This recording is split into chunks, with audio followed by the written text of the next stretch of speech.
নমস্কাৰ আপোনালোকে সংযুক্ত হৈছে বিটিচি এক্সপ্ৰেছৰ সৈতে এইখিনিতে লৈ আহিছোঁ এক নিৰ্বাচনী সম্পৰ্কীয় প্ৰতিবেদন নাগৰিজুলি পৰিষদীয় সমষ্টিত ক্ৰমাৎ আকৰ্ষণীয় হৈ পৰিছে পৰিষদীয় নিৰ্বাচনী যুঁজ লক্ষণীয়ভাৱে বিটিচিৰ অন্য পৰিষদীয় সমষ্টিত দলীয় প্ৰাৰ্থীৰ মাজত নিৰ্বাচনী যুঁজ আৰম্ভ হৈছে যদিও নাগৰিজুলি সমষ্টিত ইয়াৰ ব্যতিক্ৰম ছবি পৰিলক্ষিত হৈছে সমষ্টিটোত সম্প্ৰতি দুই নিৰ্দলীয় প্ৰাৰ্থী ৰবীনবালা বিশ্বাস আৰু আলাউদ্দিন আহমেদৰ মাজত আৰম্ভ হৈছে বাকযুদ্ধ ২৭ নং নাগৰিজুলি বিটিচি পৰিষদীয় সমষ্টিৰ নিৰ্দলীয় প্ৰাৰ্থী আলাউদ্দিন আহমেদে ইতিমধ্যে সমষ্টিটোৰ ভোটাৰৰ মাজত সোমাই অব্যাহত ৰাখিছে নিজৰ জয় সুনিশ্চিত কৰাৰ ৰণকৌশল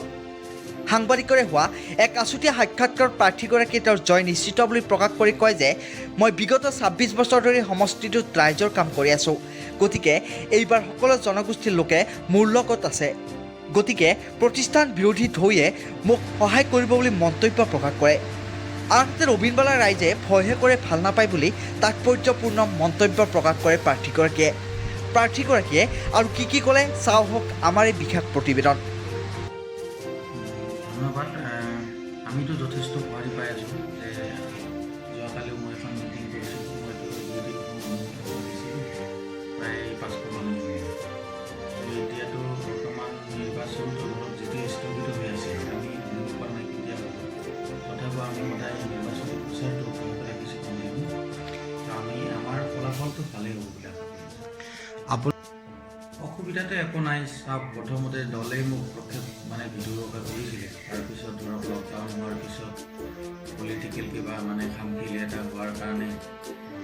মই নিজে ফ্ৰেছ ইণ্ডিপেণ্ডেণ্ট হ'লোঁ আৰু ৰবীনবালা বিশ্বাসক সমৰ্থন দিছে কিন্তু বহুত মানুহে এই সময়তে বিপক্ষৰ দল ত্যাগ কৰি মোৰ লগত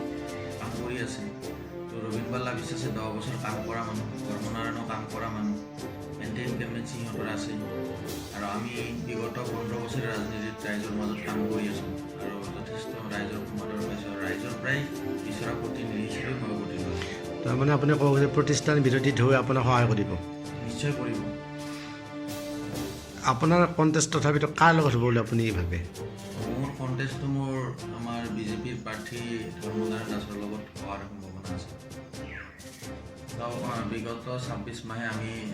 ৰাইজৰ লগত কথা পাতি আছোঁ নিৰ্বাচন সম্পৰ্কত তো আমাৰ নাগৰিজুলি পৰিষদীয় সমষ্টিত যিবিলাক জাতি জনগোষ্ঠী আছে আমি ৫টা মূল জনগোষ্ঠী আমি চিনাক্তকৰণ কৰি আমি জনগোষ্ঠীয় সমন্বয় মঞ্চ বনাইছোঁ প্ৰথমতে আমি উন্নয়ন কমিটি বনাইছোঁ ইয়াৰ পিছত আমি এটাকৈ আমি পৰ্যায়ক্ৰমে আমি নিৰ্বাচনী প্ৰচাৰত নামি আমি আজিৰ তাৰিখলৈকে সকলো জাতি জনগোষ্ঠীৰ পৰা সঁহাৰি পাইছোঁ আৰু ৰাইজেও বিচাৰিছে যে নাগৰিজুলি পৰিষদীয় সমষ্টিৰ পৰিৱৰ্তন হওক আৰু সেইটো আলাউদ্দিন আহমেদৰ জৰিয়তে হওক কাৰণ বিগত সময়ছোৱাত মই যে ৰাইজৰ মাজত কাম কৰি আছিলোঁ এই কামখিনিত ৰাইজে যথেষ্ট সন্তুষ্ট আৰু আজিও আপোনালোকে ধৰক যদি চাই মই মিটিং কৰিম বুলি কওঁ তাত নিৰাপদে ২-৩ হাজাৰ মানুহ হৈছে আৰু মই যেতিয়া আমাৰ নমিনেশ্যন ছাবমিট কৰিছিলোঁ প্ৰায় ৫,০০০ মানুহ মোৰ লগত গৈছে সেই হিচাপে মই গম পাইছোঁ যে মানুহে যথেষ্ট পৰিৱৰ্তন বিচাৰি আছে আৰু পৰিৱৰ্তন হ'বই আহিব বুলি আশা কৰে নেকি মেক্সিমাম মোৰ ফালে আহিছে আৰু মোৰ লগত হেৰিও কৰিছে পদত্যাগ কৰিছে তো ৰবীনবালাক সমৰ্থন দিয়া হিচাপে ইয়াৰ লগত কিছু আছে কিন্তু এইটো নহয় যে তেখেতৰ লগত বেলেগ দলৰ বিজেপিৰ দলৰ মানুহ আছিলে ওলাই আহিছে অবৰৰ মানুহ আছিলে ওলাই আহিছে গতিকে সেইবিলাকো আমাক সহায় কৰি আছে ৰবীনবালা বিশ্বাসে যি ৰাজনীতি বিগত 10 বছৰ কৰি গ'ল কোনো জাতি জনগোষ্ঠী সন্তুষ্ট নহয় এটলিষ্ট বঙালী মানুহ সন্তুষ্ট নহয় তেওঁক ভাল নাপায় ভয়হে কৰে প্ৰতিবেদক বিটিচি এক্সপ্ৰেছ